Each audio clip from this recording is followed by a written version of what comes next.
So how much of your identity do you think is made up by your art? I feel like my entire identity is my art. I feel like without it I have nothing to work for, I have nothing to strive for, and without art I don't really know who I am or where I would be today.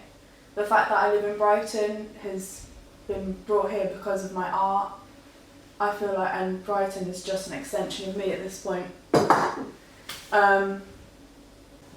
I think people like to think that art isn't wanted. I think, especially now we're living in a pandemic, people seem to think art doesn't matter, when really art is the only thing that people can ever turn to at all times. It's the only thing that sort of, it brings communities together, it takes you to an escape. Art is just a completely different dream world that I can move into, that anyone can move into without having to think about anything.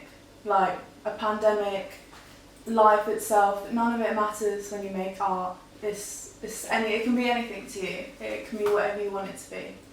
And do you think that like politicians sort of see that as a necessity, or do you think that it's something that especially Boris Johnson at the moment wants to sort of brush underneath the carpet and change?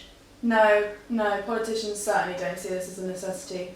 I mean, especially not Tory politicians, but I don't think people realise how important art is. Art can be a form of therapy, it can be anything you want it to be. It can be, in terms of graphic design, it can be actual information that people need, like that coronavirus slogan we all had.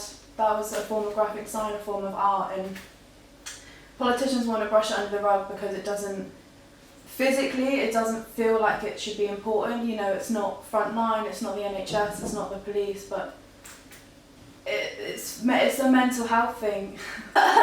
Do you think that it's ironic that most politicians, especially Tory politicians, will have like gone to Eton and studied the classics, so like Shakespeare and Monet and things like that, and they sort of see that as important, but have no sort of want to understand, because they're educated people, so they could understand it, but they have no want or desire to understand sort of modern art or commercial art or anything like that.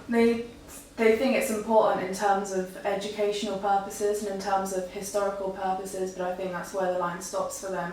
They really only see it as a way of learning and not a way of being, a way of life. My art consists of gradients and various fluid lines. Lovely. So these are some things I've made recently. I wish I could say they have meaning, they don't. But making them gave me an escape, and that's really all that ever matters to me. I wanted to look at how graffiti as a big composition is cool, it's interesting, it's super talented, but I wanted to take it deeper and zoom into small compositions and find new ways of looking at graffiti. Like, rather than looking at it a whole one big thing, you can take smaller parts and that can still be an entire art piece if you want it to be. Would you say that art, like throughout history, but especially now, is like an essential part of everybody's identity? And even if you're not an artistic person, like going down the street and seeing graffiti, or like reading a book or watching a movie is like essential to like human creativity? Well, yeah, because art isn't just something on a canvas, like you said, art is films, it's books, it's everything, and I think people don't realise how important art is. If all art was to be taken away in a day, I think life would just fully crumble, because there'd be no escapism for one, but there'd also just be no distractions. There'd be nothing just purely beautiful that can be there just to look at and to enjoy and appreciate.